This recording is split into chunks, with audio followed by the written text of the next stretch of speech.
तो हमारे साथ एक आज एडवोकेट हैं, एडवोकेट गौरव बंसल, जो Delhi high court, NGT, supreme court, इन सब जगहों में प्रैक्टिस करते हैं। और लॉयर होने के साथ साथ वो एक एक्टिविस्ट भी हैं, जो मेंटल हेल्थ एक्ट को लेके और मेंटल हेल्थ की इश्यूज को लेके उन्होंने काफी काम किया है। तो आज आज हम उनसे बात करेंगे, हम जानने की कोशिश करेंगे कि मेंटल हेल्थ एक्ट में मेन एक्शनेबल चीजें क्या दी हुई हैं, क्या जानकारी दी हुई है, और आपके आसपास आपकी जिंदगी में मेंटल हेल्थ एक्ट के प्रोविजंस कैसे अप्लाई होते हैं, नहीं होते हैं, उसके बारे में हम डिस्कस करेंगे। तो सबसे पहला सवाल गौरव जी जो मैं आपसे लेना चाहूंगा कि 2017 में एक नया मेंटल हेल्थ एक्ट पास हुआ था। तो उस एक्ट के पहले मेंटल हेल्थ के इशू को लीगली कैसे डील किया जाता था, क्या चीजें होती थी, और आपके हिसाब से ऐसी क्या जरूरी चीजें हैं जो 2017 के एक्ट ने बदला है? देखिए, सबसे पहले तो मैं आपका धन्यवाद करता हूँ, न्याय का धन्यवाद करता हूँ कि उन्होंने एक अपॉर्चुनिटी दी है, एक मकसद रखा है ऑब्वियसली इसका कि भाई लोगों में किस तरीके से मेंटल हेल्थ के रेक्ट को लेकर जागरूकता है, लोगों में किस तरीके से इसको समझने के लिए क्या चीजें इंपॉर्टेंट है, उसके लिए डिस्कशन रखा है। तो इसके लिए मैं आपका आभारी हूँ, आपका ये स्वागत योग्य है। अब बात आती है कि क्या ऐसी जरूरत पड़ी कि 2017 में एक नया एक्ट आया, एक नया कानून पार्लियामेंट लाया, और क्यों ऐसा करा गया। तो बेसिकली इससे इसकी आपको अगर जानकारी चाहिए तो इससे पहले हमें जाना पड़ेगा। एक 1987 का एक एक्ट है, मेंटल हेल्थ एक्ट 1987, और उससे पहले लुनेंसी एक्ट था। तो अगर आप इन दोनों एक्ट को देखोगे, लुनेंसी एक्ट को जो 1912 या शायद 1918 का है, या फिर आप अगर मेंटल हेल्थ एक्ट को देखोगे, तो वो राइट बेस्ड एक्ट नहीं था। और एक सबसे बड़ी समस्या जो विश्व आज के टाइम पे एक फेस कर रहा है, और ये सिर्फ भारत की नहीं है कि अगर आपको लगता हो कि भारत में ही बहुत जबरदस्त स्टिग्मा है मेंटल हेल्थ को लेके, जो बड़े बड़े देश हैं, यूएस, यूके, या जो यूरोपियन कंट्रीज है, वहां पे जबरदस्त स्टिग्मा था कभी किसी टाइम पे। मगर उन्होंने अवेयरनेस के जरिए, आपस में बात करके, और अथॉरिटीज को, जो सरकारें हैं, उनसे अपनी बात मनवा के, जो लोगों ने जहां वहां पर जो जिस तरीके का काम करा, डॉक्टर्स ने, साइकेट्रिस्ट ने, या एनजीओ ने जिस तरीके का काम करा, तो उन्होंने एक बहुत बड़ा परिवर्तन आया, सोच में बहुत जबरदस्त एक अंतर आया। और उसकी जो अंतर था वो ये था कि लोग ये समझने लग गए कि किस तरीके से जो एक मानसिक बीमारी है वो कोई भूत प्रेत का साया नहीं है। एक जैसे जुकाम होता है वैसे ही एक मानसिक बीमारी है, उसके बहुत डिफरेंट काइंड्स ऑफ डिजीजेस हैं, और बहुत अलग अलग तरीके की बीमारियां हैं मानसिक बीमारियों में भी। तो उन चीजों को समझने लग गए। अब यही चीज जब व्यापक एक वैश्विक स्तर पर हुआ, तो आपस में जब देशों ने, यूनाइटेड नेशन में ये सब चीजें गई, तो ये लगा कि भाई डब्ल्यूएचओ में ये सब चीजें गई, तो ये लगा कि भाई चीजें सब जगह सेम सी हैं, स्टिग्मा हर जगह अटैच था।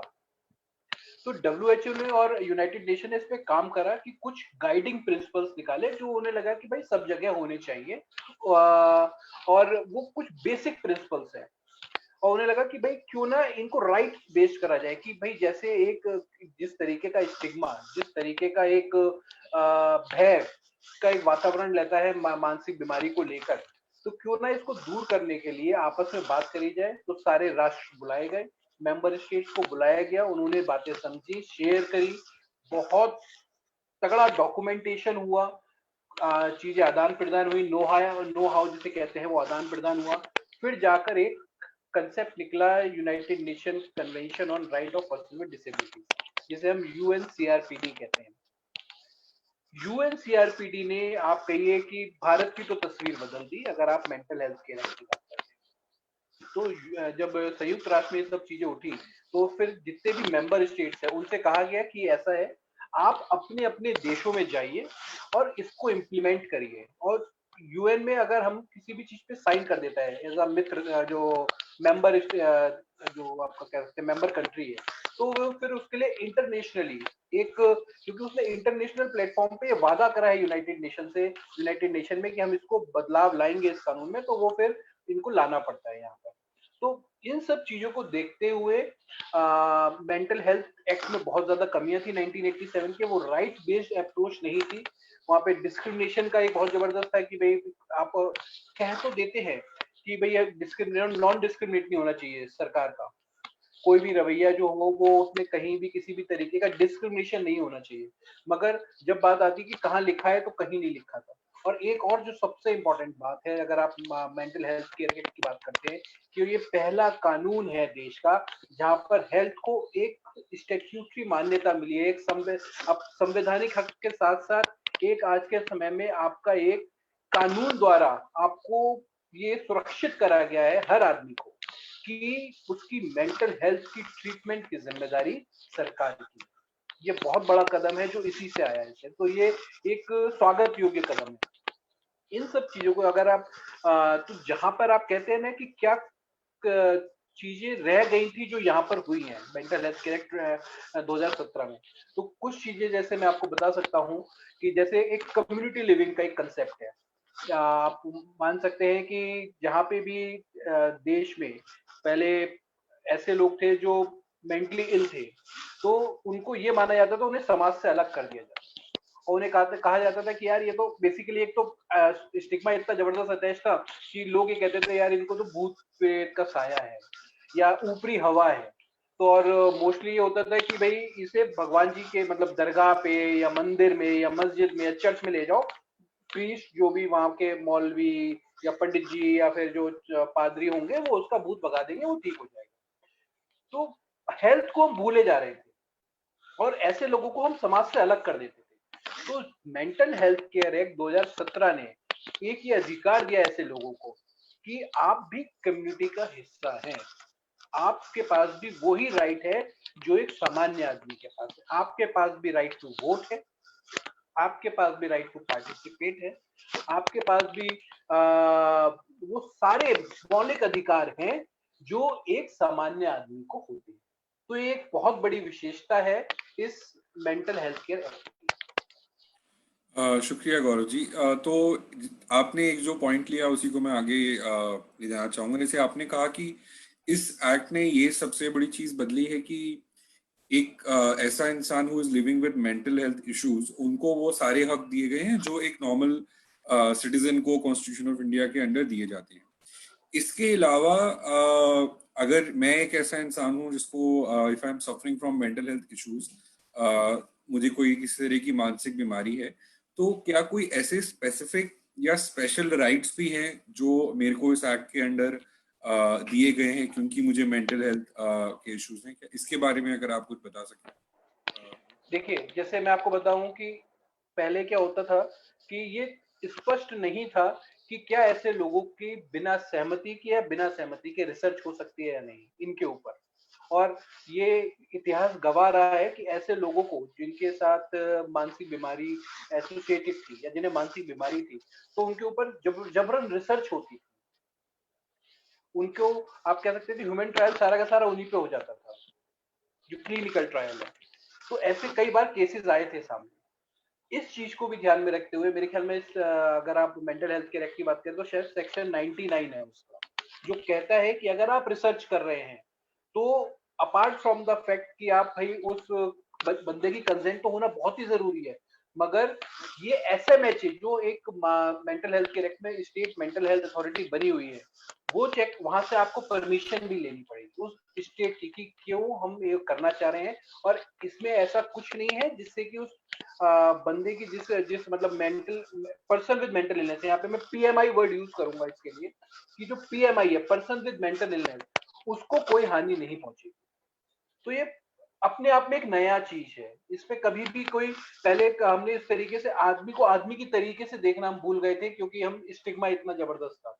तो अब इस कानून के जरिए ये बताया, एक संदेश दिया जा रहा है पूरे देश भर में कि जो भी आदमी मानसिक बीमारी से पीड़ित है वो समाज का एक तो सबसे पहले अभिन्न हिस्सा है, दूसरा समाज की गारंटी है और दायित्व है, और साथ समाज में सरकार का बहुत बड़ा दायित्व है कि उसके ट्रीटमेंट के लिए, उसके इस मानसिक बीमारी को सही करने के लिए किस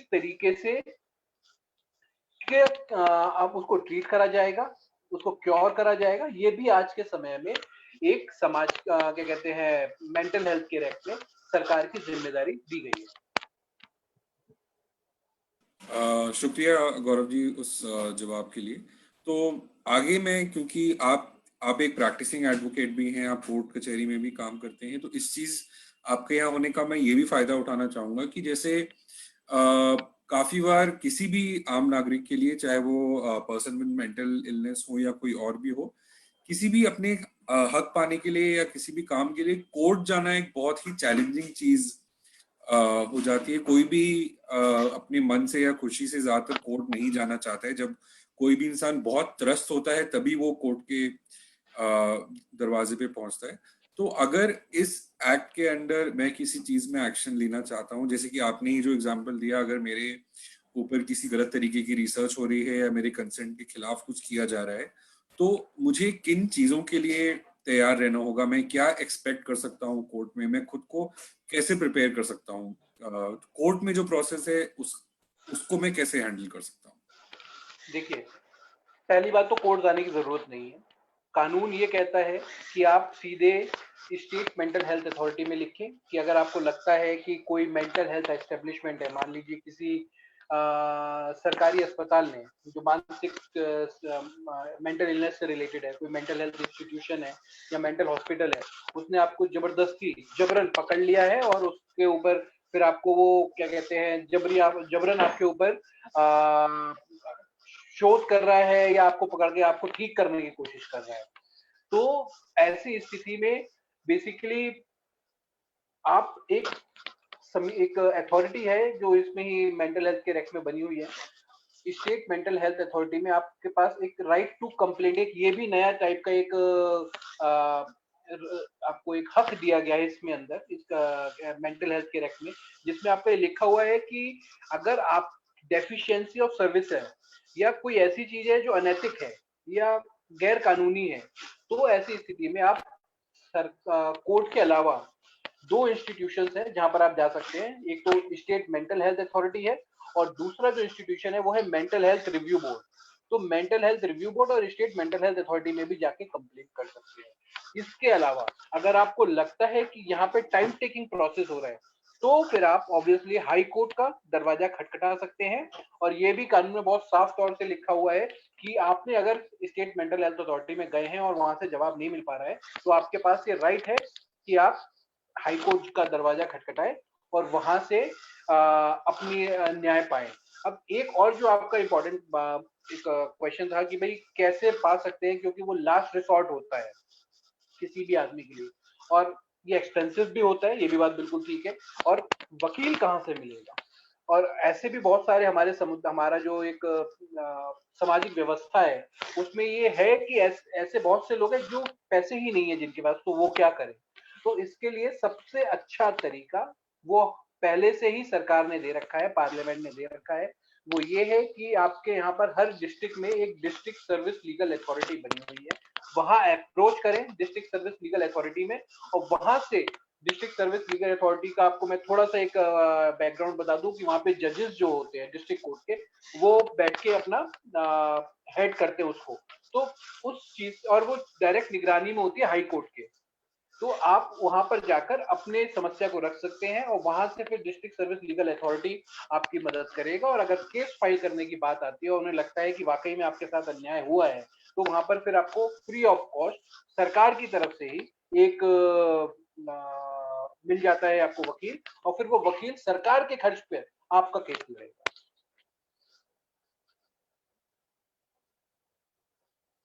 सॉरी, ठीक है। तो एक और चीज जो आपने कही, जैसे आपने मेंटल हेल्थ रिव्यू बोर्ड की बात की और आपने मेंटल हेल्थ एस्टैब्लिशमेंट की बात की, उसके अलावा एक दो चीजें और हैं जो मैंने एक्ट में पढ़ी है। जैसे एक हाफ वे हाउस की बात की गई है एक्ट में।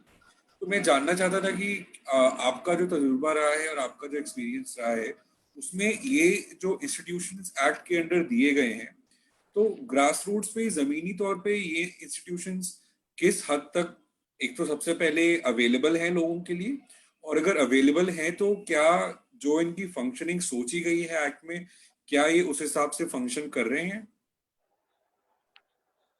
देखिए, बहुत सारे नए कंसेप्ट हैं जो इस कानून के ज़रिए आए हैं, जैसे halfway homes, long stay home या ग्रुप होम्स एक्सेट्रा। ठीक है, इनकी अपनी-अपनी अलग अहमियतें हैं, इनकी अलग अपनी मान्यताएँ हैं। हाफ वे होम का कंसेप्ट ये है, जो मैं आपको एक छोटा-सा उदाहरण दे सकता हूँ इस पे, क्योंकि मेरा एक पिटीशन चल रहा है उच्चतम न्यायालय में, सुप्रीम कोर्ट में। वहाँ पर बेसिकली क्या है कि देश में 43 मेंटल हॉस्पिटल्स हैं जो गवर्नमेंट रन है, जिन्हें अलग-अलग प्रदेशों की सरकारों के थ्रू रन करा जाता है, मैनेज करा जाता है। उसमें करीब-करीब 13,000 लोग वहाँ पर हैं और इन 13,000 में से 6,500 या 7,000 के आसपास ऐसे लोग हैं जो जिन्हें रहने की ज़रूरत ही नहीं है हॉस्पिटल्स के अंदर। मगर हो क्या रहा है दुर्भाग्यवश, और जो स्टिग्मा अटैच्ड है, जो एक मानसिकता बनी हुई है हमारे समाज की, कि उस मानसिकता के कारण उनके परिवार वाले ऐसे 6,500-7,000 लोगों को अपना नहीं रहे हैं।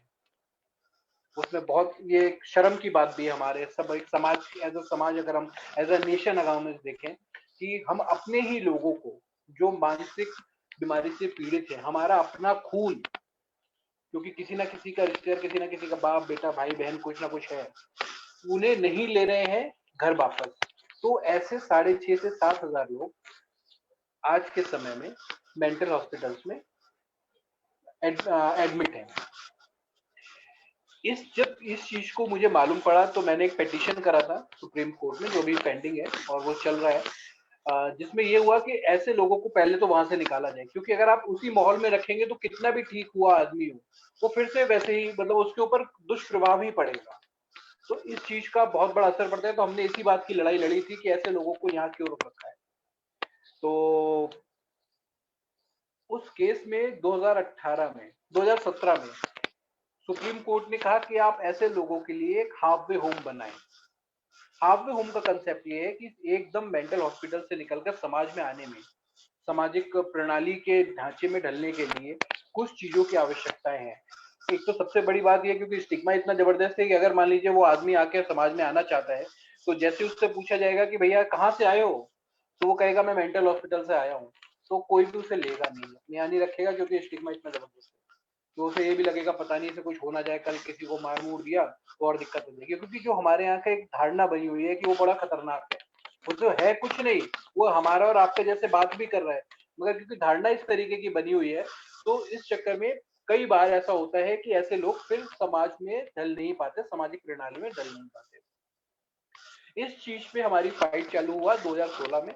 2017 में कोर्ट ने आदेश करा, सुप्रीम कोर्ट ने, हर स्टेट और यूनियन टेरिटरीज को कि भैया आप जाइए और 1 साल के अंदर अंदर हर स्टेट में हाफ वे होम्स बनाइए। अब दुर्भाग्यवश फिर वही बात आ जाती है कि जो हमारा सरकारी ढांचा है ना, वो इस तरीके का है कि ये चीजें अहमियत शायद कम रखती है उनकी लिस्ट में, या उनके एजेंडा में आती नहीं है सरकारों के।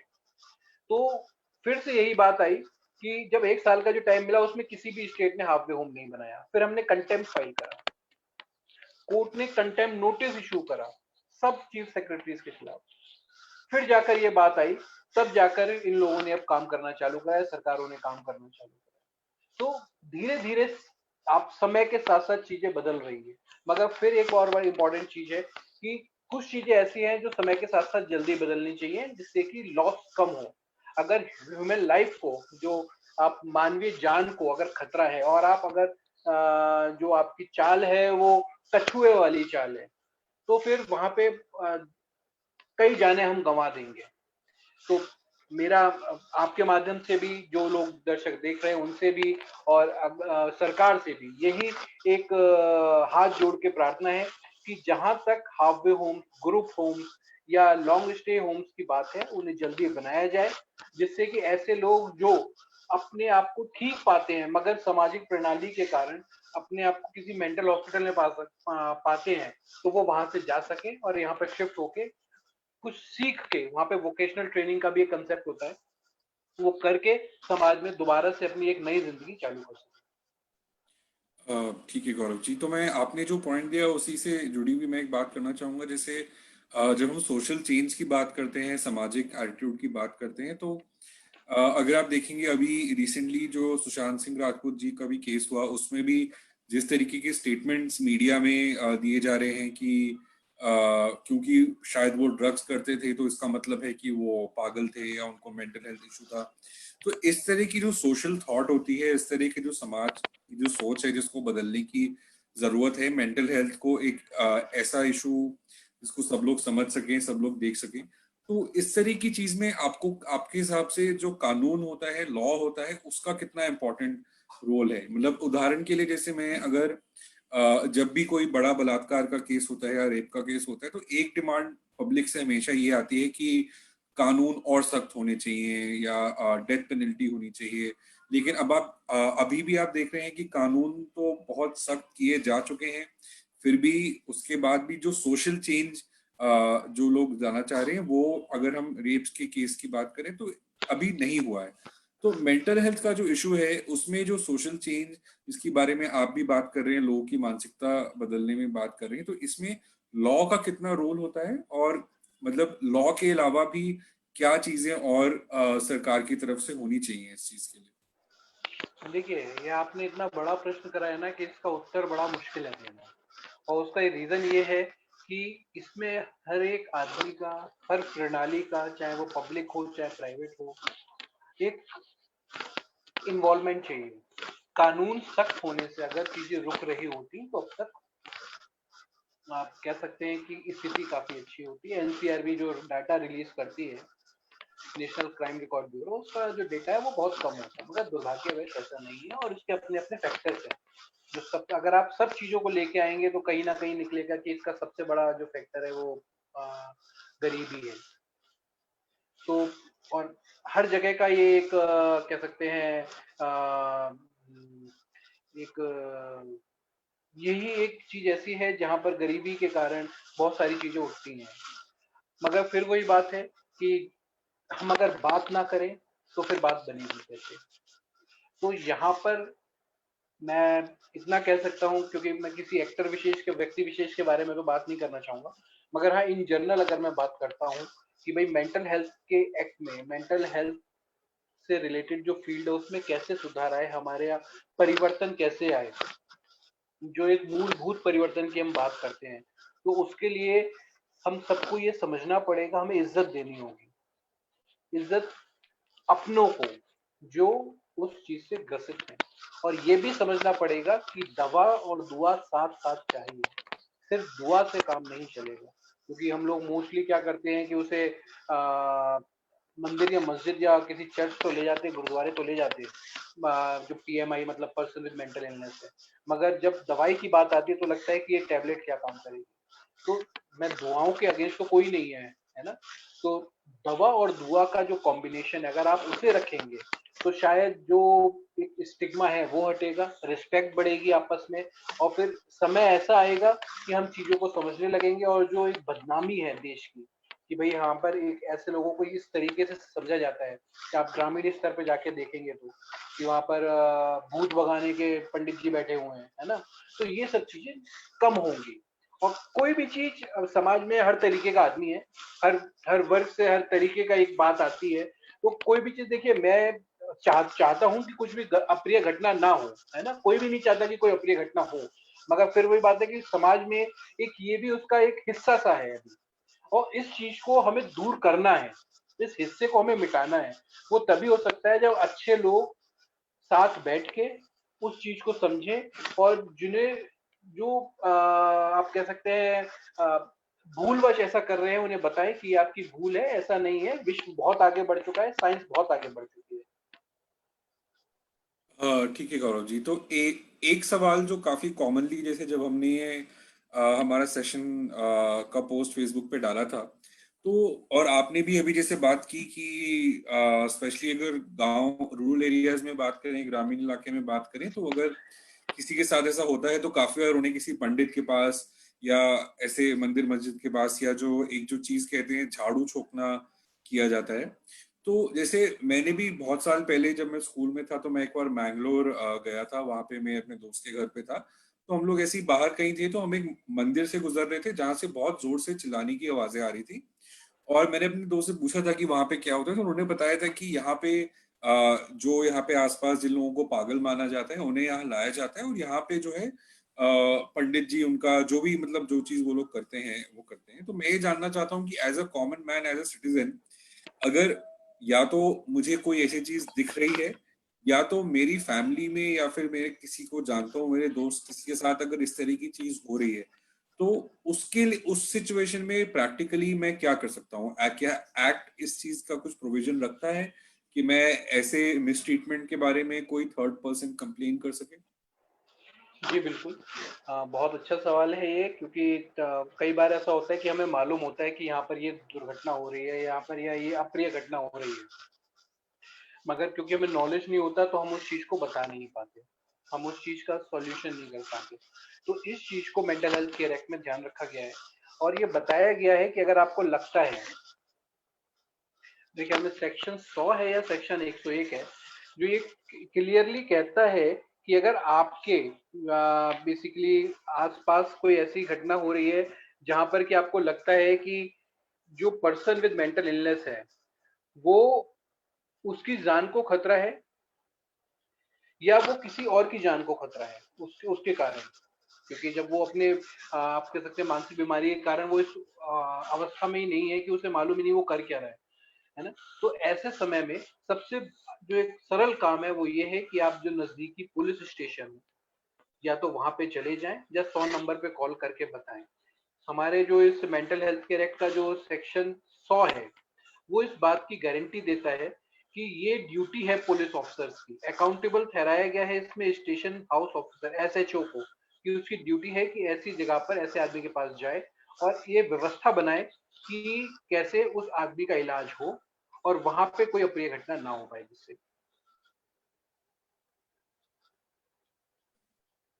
ठीक है गौरव जी, ये बेसिकली एक बहुत ही प्रैक्टिकल क्वेश्चन जो काफी लोगों के मन में रहता है, और हमारे कमेंट्स में भी देखा गया था।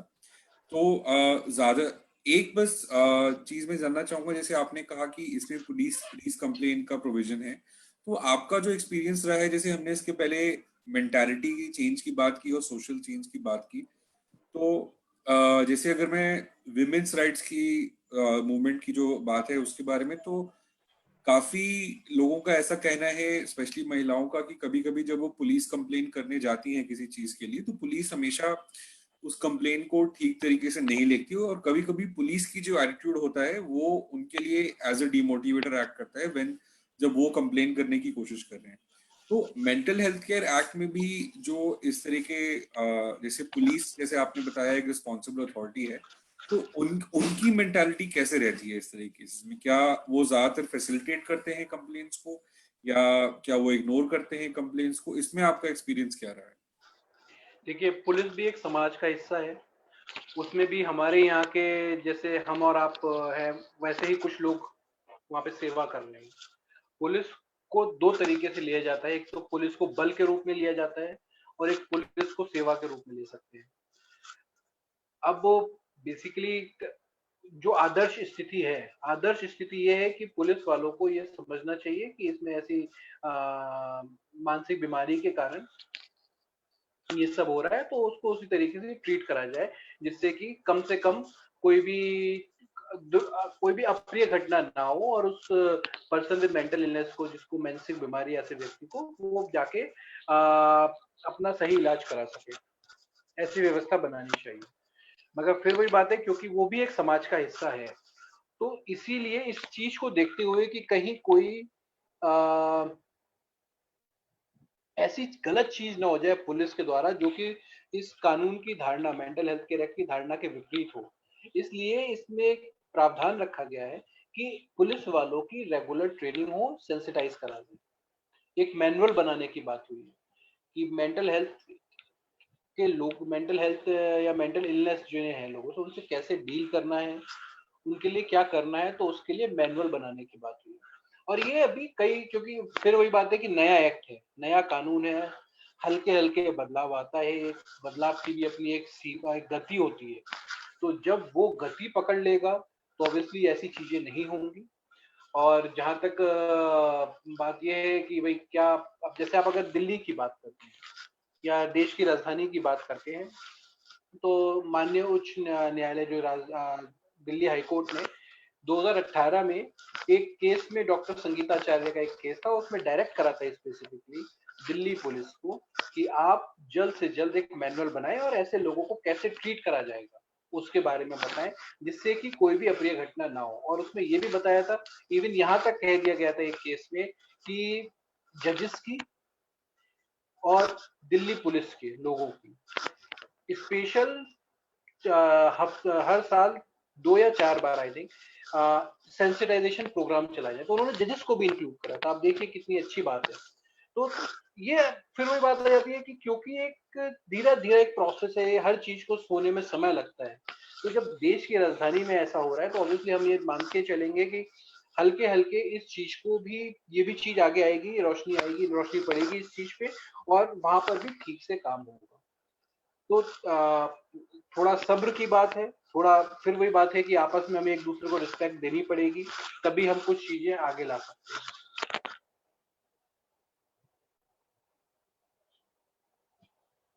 और एक और पर्सपेक्टिव ये आ रहा है कि जैसे पॉक्सो एक्ट की अगर मैं बात करूं तो पॉक्सो एक्ट में ये अजम्पशन है कि क्योंकि हम ये मान के चल रहे हैं कि जो भी बच्चा है या अंडर एज है उनकी ये क्षमता नहीं है कि वो किसी भी सेक्सुअल एक्ट के लिए अग्री करें, तो पॉक्सो एक्ट में किसी भी तरह का सेक्सुअल हैरेसमेंट जो है उसको प्रोसिक्यूट किया जा सकता है।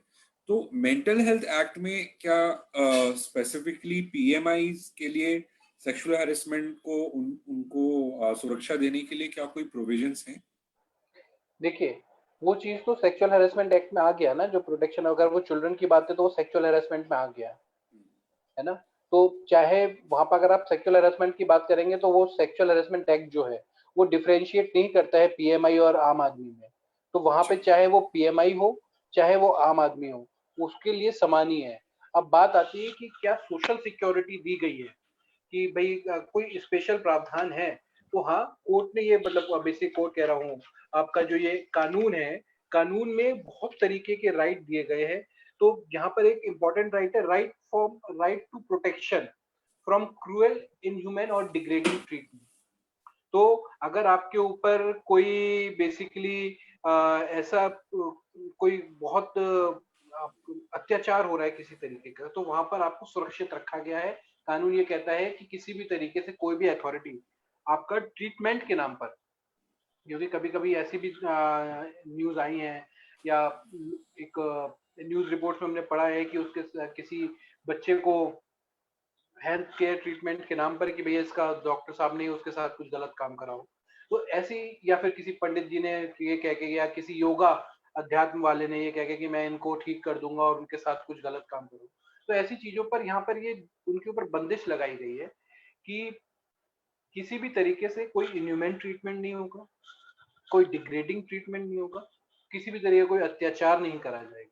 तो ये जो है वो जो हमारा कानून है सेक्शन 20 कहता है, इसके बारे में बात करता है। ठीक है। गौरव जी, मेरे सवाल तो खत्म हो गए हैं, लेकिन सेशन खत्म करने से पहले एक दो चीज जो हम इस सेशन से लोगों के लिए भी और मेरे खुद की नॉलेज के लिए भी मैं ले जाना चाहूंगा कि अ, अगर मेंटल हेल्थ केयर एक्ट की आगे रिफॉर्म करने की अगर बात आती है, जैसे मेंटल हेल्थ केयर एक्ट अपने आप में एक पहला कदम रहा है इस तरीके में, तो आपका जो एक्सपीरियंस रहा है उसके हिसाब से आप क्या सजेस्ट करेंगे, क्या रिकमेंड करेंगे कि इस एक्ट को और भी इफेक्टिव बनाने के लिए इसमें क्या बदलाव लाने चाहिए या किस तरीके से इसको रिफॉर्म करना चाहिए?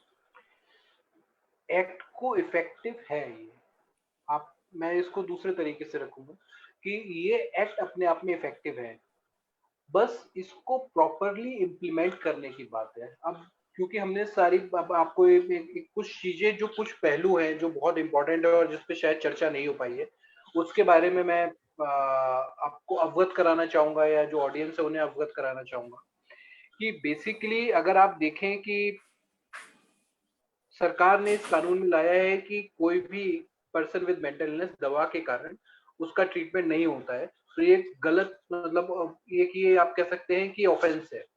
तो सरकार ने ये न्याय, इस मेंटल हेल्थ केयर एक्ट के थ्रू ये ड्यूटी डाली है सारे राज्यों पर कि आप किसी भी तरीके से दवाइयों की कमी नहीं पड़नी चाहिए मेंटली इल पर्सन्स के लिए।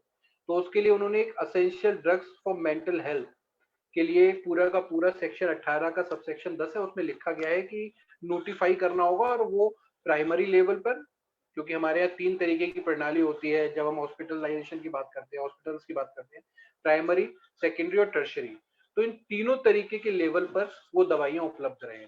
मगर अफ़सोस की बात है कि अभी मेरा एक पिटीशन इस पे भी पेंडिंग है सुप्रीम कोर्ट में। अभी पिछले जुलाई में ही नोटिस इश्यू करा है चीफ जस्टिस ऑफ इंडिया साहब की कोर्ट में, जहाँ पे हमारे जो प्रमुख न्यायाधीश हैं बोबडे साहब, उनकी कोर्ट से नोटिस हुआ है सारे राज्यों को और सेंटर को, कि हमने यहाँ पे दिखाया था कि बहुत सारे राज्य और जो यूनियन टेरिटरीज हैं वो इसका पालन ही नहीं कर रहे हैं, वहां पर दवाइयों की कमी है। तो जब दवाइयों की कमी है तो कैसे ठीक होगा कोई बंदा? और बहुत बड़ा तबका ऐसा है जो पॉवर्टी के कारण उसको मेंटल हेल्थ ट्रीटमेंट नहीं मिल पाता है। तो ऐसी चीजों में अगर वो 300 किलोमीटर, मैं अगर यूपी की बात लूं, यूपी में कहीं कोई डिस्ट्रिक्ट है, वो तो यूपी बहुत बड़ा है, और मान लीजिए कोई जो एक हॉस्पिटल है वो लखनऊ में है, और किसी को मेंटल हेल्थ से जो आदमी जूझ रहा है वो वहां से 200 किलोमीटर दूर रहता है, क्योंकि लखनऊ तो पूरा एक डिस्ट्रिक्ट है, उसके भी अंदर बहुत सारे गांव आते हैं।